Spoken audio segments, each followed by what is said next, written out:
In 1879, a 16-year-old boy left his father's farm bound for Detroit.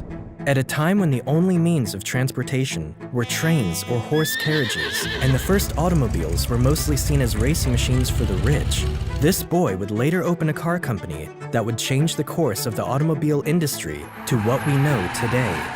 35 years later, after his arrival in Detroit, half of all the cars on Earth were carrying his name. And that boy, Henry Ford, would become one of the wealthiest men in American history. This is that story.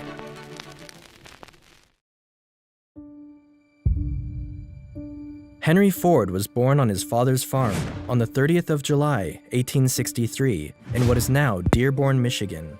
His father, William Ford, owned a farm where everyone in the family lived and worked. And being the oldest son of 6 children, Henry was expected to take over the family's business. However, he was nothing like his father and was never interested in his business. At the time, farming was labor-intensive, slow, and rigorous. While Henry did his best to help out on the farm, he hated the sheer idea of it. "I never had any particular love for the farm.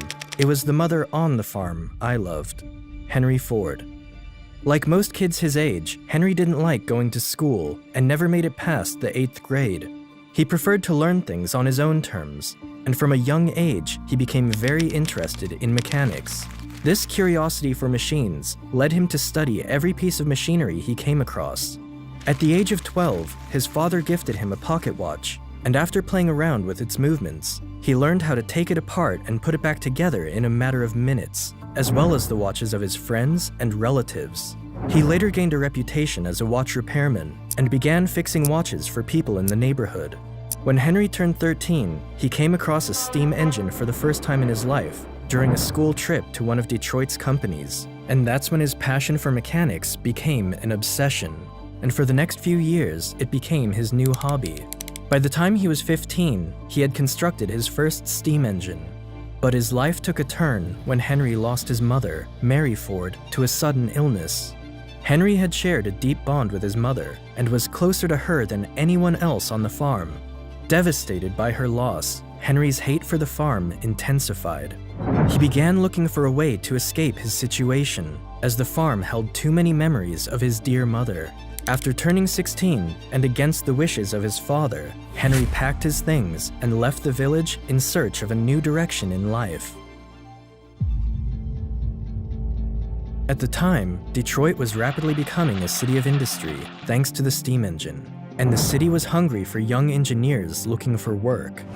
It was here, in Detroit, where Henry would plunge headfirst into reinventing himself by learning everything there was to know about machines. He took a job at a streetcar manufacturing company known as Michigan Car Company Works. Unfortunately, Henry was fired only 6 days after he began. After being unemployed for some time, he found a job as an apprentice at the James Flower & Brothers machine shop, where he earned $2.60 per week. But it wasn't enough to cover his rent, so Henry made good use of his childhood obsession.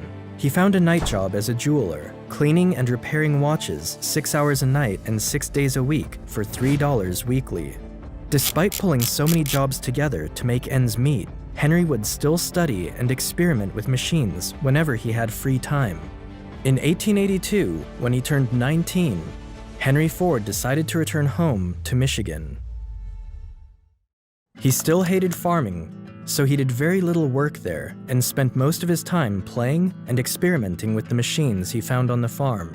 Luckily enough, his father had purchased a portable steam engine, which had quickly become a norm among farmers.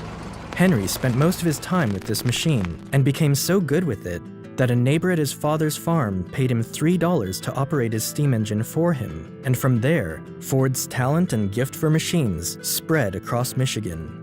Word of Henry's talent reached the district representative of the Westinghouse Engine Company of Schenectady from New York, and so the company hired him. Henry's job was to travel throughout southern Michigan, setting up and servicing Westinghouse steam tractor engines.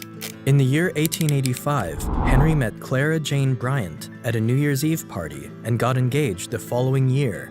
As a wedding gift, Henry's father gave his son 40 acres of land, but rather than turning it into a farmland, Henry had other ideas. In 1891, Henry and Clara moved to a small apartment in Detroit.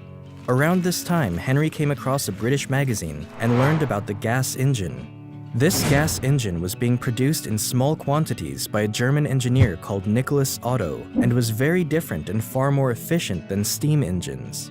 For one thing, they didn't need 30 minutes to start up because the engine did all the combustion it needed internally. Although this new engine was fast becoming really popular in Europe, only a few people had heard about it in America.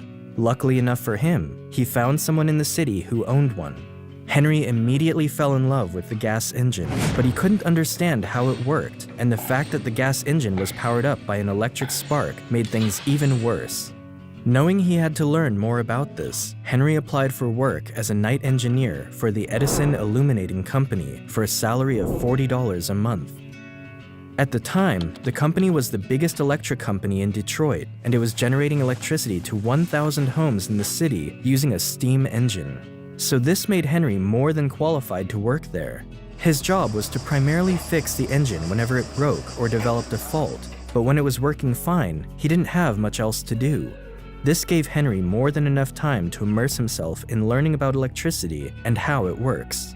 In 1893, Henry and Clara welcomed their first and only child, Edsel Bryant Ford, and just 3 months after his birth, Henry was promoted to the position of chief engineer at a salary of $100 per week.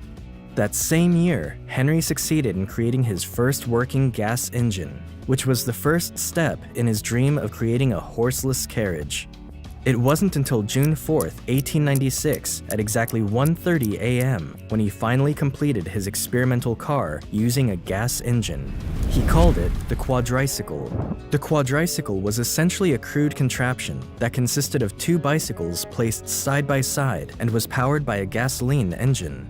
While the experiment was successful, it had a few issues of its own. This experimental car had 2 gears, and neither one was for going in reverse or going forward. But the biggest problem was that it had no cooling system, and so the car was prone to overheating after running for a while. Henry made multiple adjustments to the car, but the most notable one was adding a cooling system to the vehicle. He later sold the vehicle for $200 and used the money for another big project. With the support of the Detroit mayor, Henry began to build his second experimental car and completed it by July 1899. This new car was larger, sturdier, and heavier than the previous one. One morning, Henry took a wealthy lumber merchant by the name of William Murphy for a test drive in his new vehicle. By the time the test drive was finished, William wanted to be part of Henry's business venture. And soon after, they shook hands together, and on August 5th, 1899, the Detroit Automobile Company was born. Unfortunately, the company failed only a year later because of several reasons. Henry's ideas about improving the car he worked on were not in line with the stakeholders' ideas, who were pressuring him to make passenger cars. Another reason was because most of the parts that were required to make his cars were produced by different companies, and as a result of this, whenever a delivery was late, the whole factory had to sit back and wait for the delivery. This slowed production by a significant amount of time. His first car, which he called the delivery wagon, took 6 months to make, and only 20 of them were made during the company's first 2-year existence. As a result of all this, Henry was fired from his position. But even though his first company had failed, he remained optimistic. Failure is simply the opportunity to begin again, this time more intelligently. Henry was actually relieved when he was sacked because there was less pressure on him, and now he could focus on other things. Henry decided to turn his attention to racing cars. The reason was simple.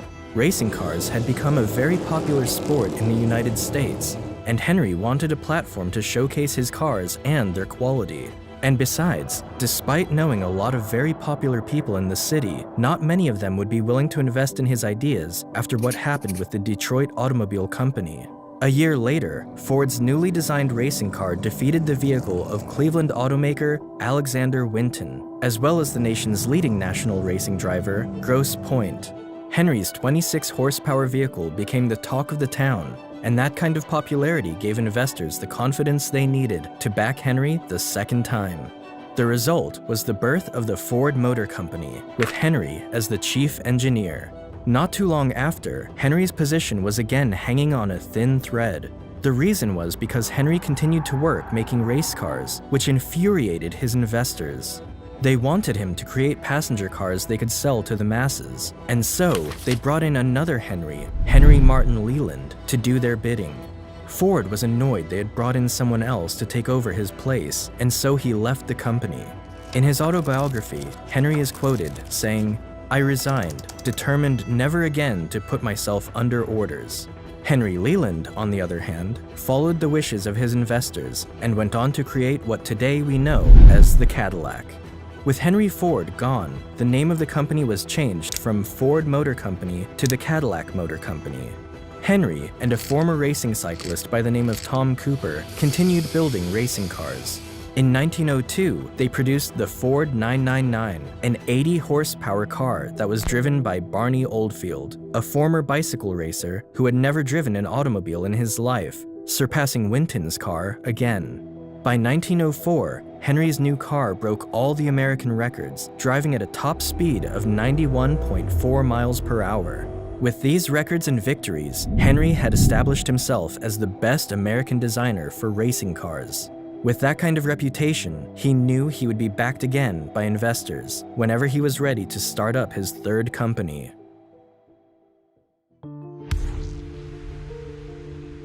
With the support and financial backing of 11 investors, especially a coal dealer from Detroit, Alexander Young Malcolmson, Henry's third company came to life. The company was initially called Ford & Malcolmson Limited, but was later changed to the Ford Motor Company in 1902. After failing in his first 2 attempts, he was determined not to fail again. Ford turned his attention to creating a vehicle that was affordable for the common man. You see, at the time, owning a vehicle was a luxury that could only be afforded by the wealthy ones. The reason being, these vehicles were made by extremely skilled engineers, and most of the cars made were strictly for racing. At the start of his new company, Henry made a statement to his associates and investors. "I will build a motor car for the great multitude, constructed of the best materials, by the best men to be hired, after the simplest designs that modern engineering can devise, so low in price that no man making a good salary will be unable to own one." Ford had a knack for identifying and attracting the brightest talents in the business. He hired many impressive young men who shared and believed in his vision. As for the design of the car, Henry made over 20 of them before he got one that finally worked. He called it the Model A. For the next 5 years, Henry kept improving the Model A, which was followed by the Model N. But in those 5 years, what really changed wasn't the improvements of his designs, but how they were being made. One of the things Henry learned from his failed businesses was the importance of having one manufacturer responsible for supplying most of the parts he needed to build his cars. And so, he found a machine shop in Detroit to do just that. One day, during a trip to Chicago, Henry witnessed the assembly line concept at a slaughterhouse, and that's when a bright idea came to him. If he could incorporate the same idea into building his cars, he could make more cars in a day. You see, at the time, Ford and many other car makers put together one car at a time, and the production was slow. So in 1904, Henry raised more money and built his own factory. He employed over 300 workers and began experimenting with the assembly line inside his new factory. It wasn't until 1906 when the production of the Model N would really first make use of the assembly line, but even then, the assembly line was still a work in progress. However, it did increase the level of production by 5 times, and his new model became the best-selling car in the US. But Henry had set his sights on even greater things. Henry built his own manufacturing company in 1905 to start making his own engines, transmissions, and everything else needed for the production of his cars. Around this time, Henry also discovered vanadium steel, and it was this discovery that really paved the way to a new era for the automobile industry. Vanadium steel was about 3 times stronger than the previous steel and much lighter. Henry used this new steel for his new model that would later become one of the most successful cars in human history, the Model T. A business absolutely devoted to service will have only one worry about profits. They will be embarrassingly large. Henry Ford dreamed of making automobiles for the common man and for everyday use, and the Model T was the answer to that dream. When it was first released, it was one of the most expensive cars Henry had ever made. The price for the Model T was set at $850, which would be something around $21,000 in today's currency. But despite its price, it quickly became a fan favorite in the US. In a matter of days after its release, 15,000 orders were placed, and the Ford Motor Company soon became the #1 car company in America. What else could he want?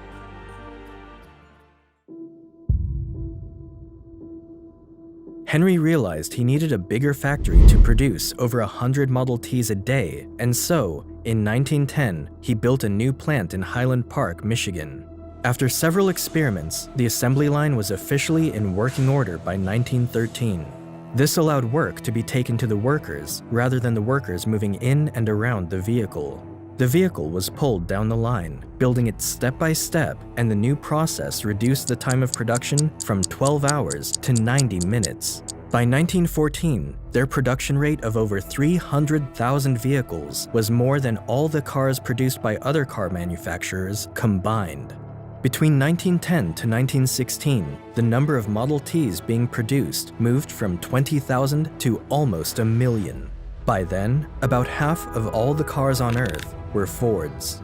Henry had another brilliant game plan that would make him stand out in the automobile market. Every year, the number of the Model T's production output increased, so he reduced the price of the car. In fact, by 1916, the price of the Model T that once sold for $850 was now selling for less than $400. But that wasn't the only brilliant strategy Henry adopted. You see, despite Henry pioneering the age of the automobile in America with the assembly line, a lot of his workers weren't happy with this innovation. Many workers found doing the same thing over and over again boring, and the skilled craftsmen among them found their new job insulting, as they were tasked with just 2 duties instead of building a whole car. As a result, workers began to leave Ford to work for other companies. To combat this, Henry doubled the workers' wage, raising it to $5 a day. Many companies laughed at this move, believing it would quickly bankrupt the company, but it did the opposite. Mechanics from all over the country flew to Detroit in search of higher wages. We believe in making 25,000 men prosperous and contented, rather than following the plan of making a few slave drivers in our multi-millionaire establishments. Not only did Henry Ford increase the wages of the mechanics who now worked for him, but he also gave them an hour off from the number of hours they were required to work. The change in shift allowed Ford to hire a new set of workers for a third shift and create a 24-hour operation. Soon enough, many other car businesses had to do the same in fear of losing their workers to Ford. Henry had changed the business and manufacturing world across the USA. There is one rule for the industrialist, and that is, make the best quality goods possible, at the lowest cost possible, paying the highest wages possible. In 1919, Henry Ford grew tired of the interference from other investors in the company and decided to buy them all out. The result was several millionaires in Detroit, but it also made Henry Ford the sole owner of the largest automobile company in the world.